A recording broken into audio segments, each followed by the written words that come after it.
A queda do Império Romano do Ocidente é um tema central deste canal, e por isso estou sempre super interessado em cada pequeno detalhe sobre as circunstâncias exatas da queda, e espero que você também esteja. Historicamente, essa queda foi colocada em 476 d.C., uma data que tinha pouca significância real para os romanos daquela época. A vida continuou como se nada tivesse acontecido quando Odoacer assumiu o poder, e algumas coisas até melhoraram, especialmente mais tarde no reino dos Ostrogodos, quando Roma até se recuperou em certo grau. Nós, claro, sabemos que Orestes e seu irmão Paulus lutaram ativamente contra Odoacer, mas ambos foram derrubados pelo exército germânico mais numeroso de Odoacer. E também sabemos que Rômulo Augusto, o usurpador imperador criança, filho de Orestes, que ocupava o trono, certamente também não estava muito feliz com a rebelião de Odoacer, quando foi forçado a abdicar. Mas o que muitas vezes é esquecido é que não muito tempo depois de 476, havia dois homens na Itália que tentaram ativamente derrubar Odoacer.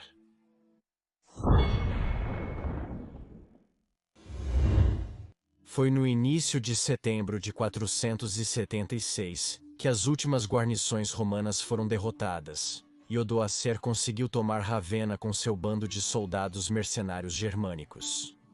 Rômulus Augustus foi deposto e enviado para a aposentadoria no Castellum Lucullalum, onde viveria ativamente por mais algumas décadas, e ele até fundaria um mosteiro mais tarde.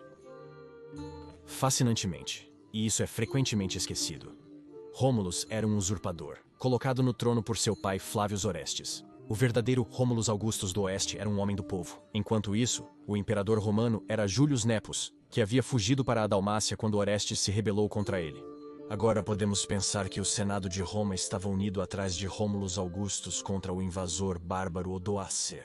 Mas, na verdade, para a surpresa de muitos, o Senado de Roma na verdade não era muito a favor de Rômulus Augustus. Para eles, era apenas mais um dos muitos usurpadores injustos que haviam tomado o trono romano à força, ignorando completamente os desejos do Senado e do imperador romano do Oriente, como havia acontecido tão frequentemente no decorrer do século V. O reinado de Rômulus, ou na verdade o reinado de seu pai Orestes, que detinha o título de Magister Militum, mestre dos soldados, não foi reconhecido pelo Senado de Roma, e nem pelo imperador em Constantinopla. Július Nepos ainda era o imperador romano do Ocidente oficialmente reconhecido, e então, quando Odoacer se rebelou contra Orestes, lutando contra as últimas guarnições romanas que ainda estavam sob controle imperial, o Senado surpreendentemente se aliou a Odoacer. Sim, os senadores da velha e venerável cidade realmente se aliaram em sua maioria a um bárbaro germânico, como muitos o teriam visto, em oposição a um imperador romano do Ocidente. Depois de meses de luta, o Senado romano continuava sob controle imperial. Odoacer, com seu exército mercenário germânico muito maior, prevaleceu sobre Orestes e seu irmão Paulus, tomando tanto Placência quanto Ravenna após amargas lutas, e prontamente depôs Rômulus Augustus. Esta data, 4 de setembro de 476 d.C., foi classicamente vista como a queda do Império Romano do Ocidente, uma ideia promovida primeiro por Marcellinus Comus, um escritor romano oriental dos anos 530 d.C. e, claro, muito mais famosamente, no final do século XVIII, por Edward Gibbon em sua obra monumental, A Decadência e Queda do Império Romano, uma ideia que se mostrou tão forte que ainda hoje é ensinada nas escolas como a data da queda do Império Romano.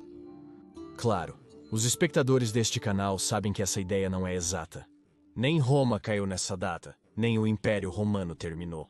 Na verdade, o Império Romano do Oriente até prosperou nos próximos 100 anos, e o germânico, o chefe Odoacer aceitou, pelo menos formalmente, que ele era subordinado tanto do legítimo imperador romano do Ocidente Júlio Nepos, quanto do imperador romano do Oriente Zeno em Constantinopla.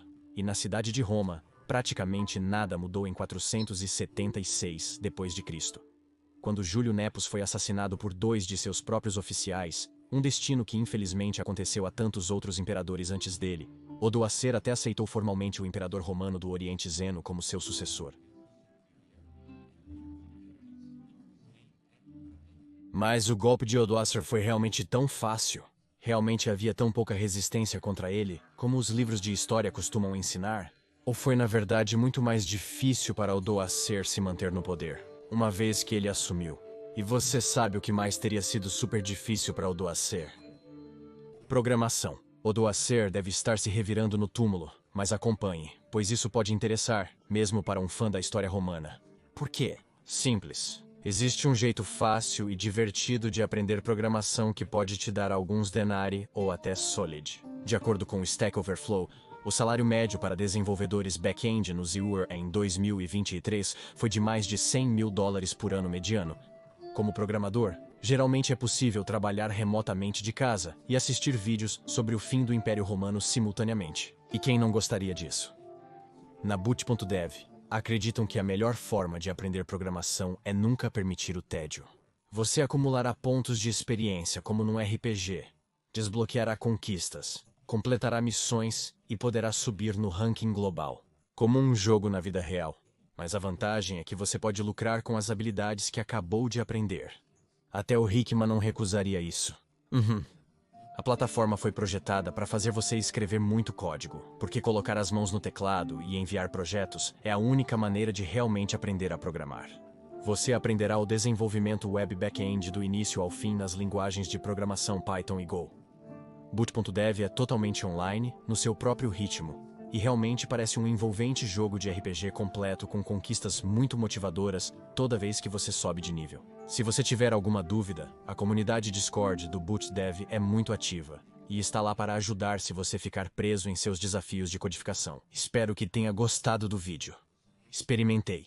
É divertido e fácil de aprender, mesmo sendo um total iniciante em programação. Clique no link na descrição e use o código MAJORIANOS para 25% de desconto no primeiro pagamento do Boot.dev.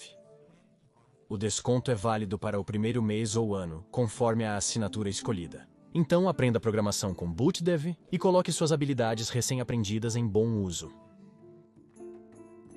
Retornando ao início do reinado de Uduacar, acontece que houve realmente rebeliões contra ele, que muitas vezes não são mencionadas em lugar nenhum. Sabemos, por exemplo, que em 11 de julho de 477, um certo Comis Brachila foi morto por Uduacar porque Brachila ousou se rebelar contra Uduacar. Curiosamente, este certo Brachila parece ter sido de descendência germânica, como indicado pelo seu nome de som germânico. Não tenho certeza se é verdade. Curiosamente, ele era um comis, possivelmente um rei militaris comis, ou seja, um comandante militar. Não sabemos se houve uma batalha travada, porque a fonte dessa informação, Iordanes, apenas nos diz que Uduacar matou o comis Brachila para incutir medo nos romanos. Isso é estranho, porque, como dissemos, esse Brachila não parece que era um romano. Então, por que incutir medo nos romanos? Talvez Brachila tivesse o apoio secreto. Talvez o Senado não estivesse muito satisfeito afinal com Uduacar e escolheu se aliar a Comis Brachila, esperando que ele derrubasse Uduacar. Mas Uduacar venceu e mandou matar Brachila posteriormente para enviar um sinal a qualquer usurpador em potencial. Podemos supor que certamente também entre os romanos, provavelmente havia muitos contemplando a ideia de montar um exército privado de algum tipo e se proclamar o novo imperador romano do Oeste e derrubar Uduacar. Mas ao enviar essa mensagem clara e muito brutal, Uduacar provavelmente queria acabar com tais pensamentos antes mesmo que eles chegassem a algum lugar. E certamente sabemos que muitos romanos realmente tinham tais ideias, como foi impressionantemente demonstrado por duas rebeliões, sob a liderança dos romanos na Espanha visigótica. Na verdade, conhecemos dois usurpadores romanos que queriam restaurar o Império Romano Ocidental, reivindicando a autoridade imperial na Espanha visigótica. As rebeliões lideradas pelos romanos na Espanha visigótica evidenciam que eles tinham tais ideias. Em 496 d.C., o governador romano Burdo Nelos tentou se rebelar. 10 anos depois, em 506 d.C., outro governador romano, Petrus, também tentou. Ambas as rebeliões foram mal sucedidas, e ambos os aspirantes a imperadores romanos tiveram um fim brutal. Mas veremos em vídeos futuros, onde também falarei com mais detalhes sobre Burdunelos e as tentativas de rebelião de Petrus, que a ideia de restaurar o Império Romano Ocidental ainda estaria viva por muitos mais anos, especialmente entre a população romana nativa, e especialmente entre aqueles que eram velhos o suficiente para ainda se lembrar dos dias de glória de Majorian ou Aetius, quando os romanos ainda conseguiram vencer vitórias impressionantes contra as tribos germânicas. E por favor, considere apoiar este canal via Patreon ou associação ao YouTube, porque eu realmente preciso da sua ajuda para poder continuar este trabalho sobre a história romana tardia. Sem o seu apoio, não sei por quanto tempo mais posso continuar com este canal, porque como você pode imaginar, o algoritmo do YouTube não promove exatamente um tópico de nicho como a história romana tardia. Muito obrigado. Curiosamente, a mensagem brutal de Odoacer e sua tentativa de incutir medo nos corações dos romanos falhou miseravelmente. Porque, curiosamente, pouco mais de um ano depois, outro chamado Adarik se rebelou em novembro de 478 contra Odoacer. E, como antes, o nome Adarik sugere que essa segunda rebelião veio novamente dos germânicos, e não dos romanos.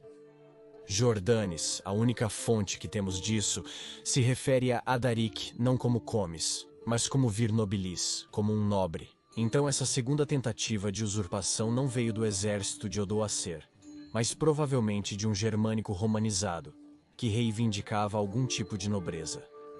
Odoacer venceu novamente. E novamente não sabemos se houve algum combate entre os apoiadores de Adarik e os apoiadores de Odoacer. Mas novamente só sabemos que Odoacer venceu e mandou matar Adarik. E não apenas Adarik, mas também toda a família de Adarik. Isso mostra o quão brutal era Odoacer. Nunca devemos esquecer que, em sua essência, Odoacer era, de certa forma, um verdadeiro herói. Um tirano brutal. E ele encontraria o mesmo destino anos depois, quando ele mesmo foi brutalmente morto por ninguém menos que Theoderic, durante um suposto banquete de reconciliação em 493 d.C. Tal é muito frequentemente o destino das pessoas violentas, pois elas mesmas também costumam colher o que semeiam. Odoacer enfrentou duas rebeliões rapidamente, em 477 e 478 d.C. Primeiramente, a surpreendente rebelião de Adarik. Primeiro, vemos que ele não era tão invencível quanto alguns pensam, e sua posição era realmente muito instável no início de seu reinado. Então, vemos que realmente havia pessoas que se opunham ao seu governo, e algumas delas possivelmente até se aliaram aos romanos. Na verdade, eu não ficaria surpreso se o Senado de Roma, ou pelo menos elementos do Senado, conspirassem secretamente com Adarik ou Brachila, ou ambos contra Odoacer, para manter Holmes sozinho, enquanto oficialmente, pelo menos por fora, fingindo apoiá-lo. A falta de usurpadores romanos também é muito notável, especialmente considerando que vimos usurpadores romanos não muito tempo depois na Espanha, e não apenas um, mas dois deles. Talvez o Senado de fato tenha tido reuniões secretas com Iluiste Nepos. Sabemos que o Senado se reuniu com o imperador Tsienu em Constantinopla. Július Nepos também enviou emissários a Zeno, pedindo-lhe ajuda, a fim de retomar o poder na Itália e restaurar o domínio romano. No entanto, Zeno estava enfrentando constantes rebeliões de basiliscos, de Marciano, filho de Antêmios, e mais tarde de Ilus, e por isso Zeno não estava em condições de ajudar Nepos. Se apenas o imperador Leoprebe tivesse vivido alguns anos a mais, acredito que Nepos teria sido capaz de invadir a Itália com a ajuda dos romanos do leste e derrotar Odoacer, especialmente vendo os problemas que Odoacer enfrentou nos primeiros anos de seu reinado. Posso imaginar que o Senado de Roma se encontrou com Júlio Nepos em sua residência, o antigo palácio de Diocleciano perto de Salona, discutindo tais possibilidades. Mas para tal operação, Nepos precisava de ajuda do leste, apesar da fraqueza de Odoacer. Nepos não venceu Odoacer, sendo forçado a sair da Itália. Odoacer foi morto em 480, possivelmente por considerar reconquistar a Itália, algo que seus mercenários germânicos corruptos provavelmente desaprovaram, optando por eliminar tais ideias. Eu também li em algum lugar, e não me lembro mais onde, então leve isso com um grão de sal, que Adarik ou Brachila não queriam que Odoacer subvertesse a antiga ordem das coisas, e que eles queriam continuar reinando através de imperadores romanos ocidentais fantoches, como Ricamera havia praticado com Líbios Síveros e Glicérios. Eles temiam que mais cedo ou mais tarde, o Império Romano do Oriente ficaria chateado e decidiria atacar. O que não era um medo completamente infundado, como o incrível sucesso de Justiniano e seu genial general Flávio Belisarius ensinariam mais tarde aos vândalos, aos ostrogodos e aos visigodos. Todos sofreram grandes derrotas contra o Império Romano do Oriente, mas não foram os únicos derrotados. Os romanos foram derrotados, algo que possivelmente temiam alguns homens de Odoácer. Então só podemos especular sobre o que teria acontecido se Brasília ou Ardaric tivessem conseguido depor Odoacer. Teriam governado por meio de imperadores romanos fantoches? Nepos teria aproveitado a chance e invadido a Itália? Vemos novamente que a história nunca foi definida em pedra. Nada nunca foi certo. O início do reinado de Odoacer foi... O primeiro a se tornar realidade enfrentava a possibilidade real de ser deposto e executado. E assim, essas duas rebeliões, primeiro do Comus Brasília e depois do Virnubilis Ardaric, nos ensinam de forma impressionante que algumas coisas não devem ser esquecidas, porque é frequentemente por puro acidente e chance que a história se desenvolveu como é agora. E se apenas uma pequena coisa tivesse desviado, o mundo poderia parecer muito diferente. E por favor, curta e se inscreva, para que você não perca nenhum vídeo futuro sobre a fascinante era do final do Império Romano. E por favor, considere apoiar meu trabalho no Patreon, ou através de uma associação no YouTube, porque a sustentabilidade a longo prazo deste canal, realmente conto com seu apoio. É graças aos incríveis patronos e membros do YouTube deste canal que posso continuar fazendo vídeos sobre a história romana tardia. Sem o apoio deles, eu não poderia fazer isso. E por isso gostaria de agradecer especialmente ao nosso novo apoiador Kaysar, Tatrankaiski. Muito obrigado, Tatrankaiski, por apoiar este canal de maneira tão generosa. E quero agradecer a cada um de vocês que está apoiando este canal de qualquer forma. E se você quiser aprender mais sobre como exatamente Odoacer conseguiu derrotar Orestes e o que aconteceu nas últimas semanas do Império Romano do Ocidente, você pode assistir ao vídeo no canto superior direito. Se quiser aprender mais sobre a aparência de Roma em 476 d.C., assista ao vídeo no canto inferior direito. Agradeço novamente a todos os amigos da história romana, Gratias Tibiago e Benivalete.